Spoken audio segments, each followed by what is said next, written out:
confirmation is the rite of passage where one becomes an adult in the faith, taking responsibility for their own faith and their talents given to them.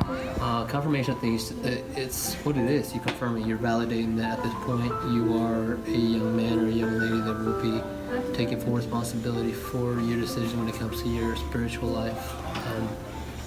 Obviously, as a turning into an adult situation, you do have to, put some parameters, bumpers, if you will, to make sure that you guys, are aware of what the rights and wrongs. But for the most part, I think the confirmation is validation that you, whether some good decisions and bad decisions, you are taking ownership for your faith development. Okay, so confirmation, in my own words, it's going to be theologically based as well, but I would say it's really, I think a common misunderstanding is that it's just a sacrament of adulthood, right? It's just a sacrament of it's kind of a rite of passage, like, oh, now I'm a full-fledged adult in the church, and I think it's really a lot more than that and deeper than that. And so I think it's really us, yes, fully receiving the gifts of the Holy Spirit, and then therefore being able to participate more fully in the mission of the church, where we're actually going out and evangelizing, working to build up the church.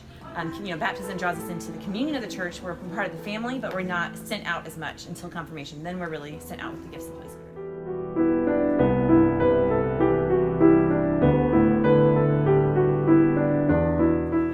Yes, definitely. I'll throw myself into that situation as well. I think that sometimes I feel pretty disappointed. I think any teacher goes home and evaluates their day, or anybody good professional evaluates what worked for the day and what didn't. I think that under an evaluation, sometimes you really see that maybe you didn't put forth everything you could have. And not to any specific talent or gift, but in that regard, if you know that your potential is to do really well in this area, such as I think that I've been called to be a teacher. I think I've got a good skill set there. I think I've got a good talent. But every now and then teachers get a little tired and lazy. And I think that in that regard, it's where you really need to step up and know that those gifts and talents are there for a reason, not to just know that we have them, but to actually use them all the time at 100%. Yes, absolutely. As Jesus Christ, this parable said, those who did not use their talents but rather buried them was the one that was punished.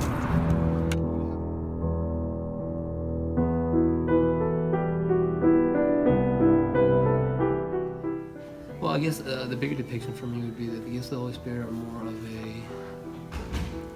an adult. I'm going to say an adult because I look at it this way. I see like the Holy Spirit came to the apostles because even though they were already grown men, they still lacked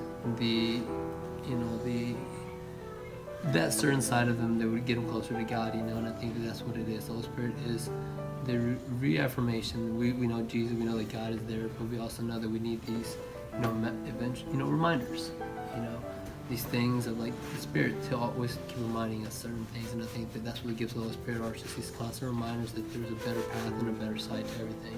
The yin and the yang, the black and the white, the good and the bad. And so I think that the gifts of the Holy Spirit are just constant reminders that, listen, you may want to do that, but this is probably better.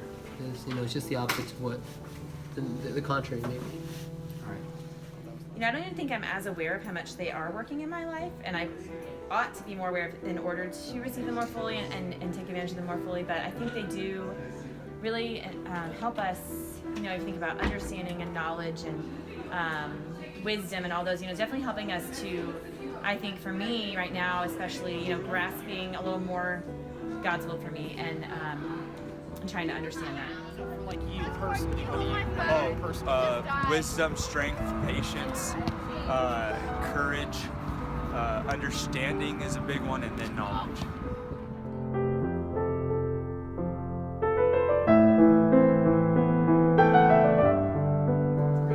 Yeah, actually, I think I mentioned somebody else. I took the name St. Augustine. I really like the name. I like the story behind it.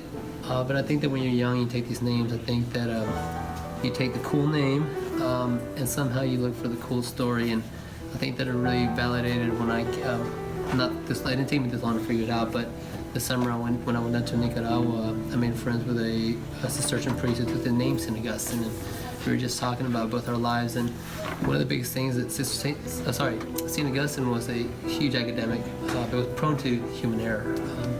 I don't remember the exact words, but he was big on, make me this, make me that, make me chaste, make me this, make me a good servant, but just not right now. I want to be young, I want to do this. And so I think that's just deep best depiction of what humans are. It's we strive for holiness, but sometimes we get caught up with the worldly, and we can't help, and we kind of want to say, God, let me mess around a little bit, But the struggles of life do say that, temptation is there, but sometimes we got to turn away from it and do go to God. And I think ultimately St. Augustine did that. He academic, he knew the rights and wrongs, but he had his humanly side that eventually he realized that it really doesn't really matter the basic human things, that I should devote myself to God. I remember,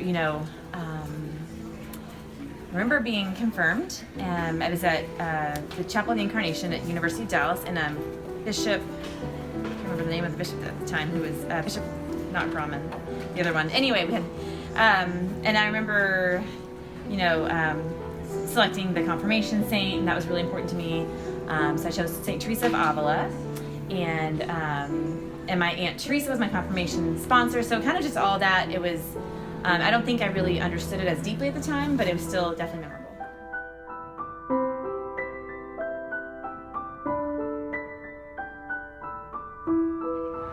I think the way we do that is help them come to understand the nature of those gifts and talents. I like internships. Internships are a big thing, and I think a lot of people may go to college sometimes and then they best poorly in their degrees. I would say it's kind of like, I guess not best poorly, but make the wrong decision. For example, I put myself into that situation. I got a science degree, but I'm teaching Spanish because I put a Spanish minor. I might have done that the other way around, but I think that's kind of the real life applications of how you can use all your gifts and strengths is a big one. I think that by making time to do, now I know we do a lot of service projects, but I think sometimes it's just a matter of service projects for grades. It doesn't really let us see the extent of our gifts and talents. I think that's why I'm such a big advocate about mission trips, because it's not so much a service grade that you're getting, but you get so much more out of it because you see these gifts and these talents that you actually have. Really teaching more about relationship with the Holy Spirit and about prayer in the Spirit. We can really, simple things like praying, come Holy Spirit, throughout your day at any time, we can invite the Holy Spirit more into our lives. So I think that would, people realize, they can pray to the Holy Spirit, they can ask for Him to, fill their hearts. I think that would help people have a more, intimate relationship with As you've seen, everybody has a different view when it comes to the topic of confirmation and the gifts it gives us. But the real question is for you. Are you using all the gifts that the Holy Spirit has given you?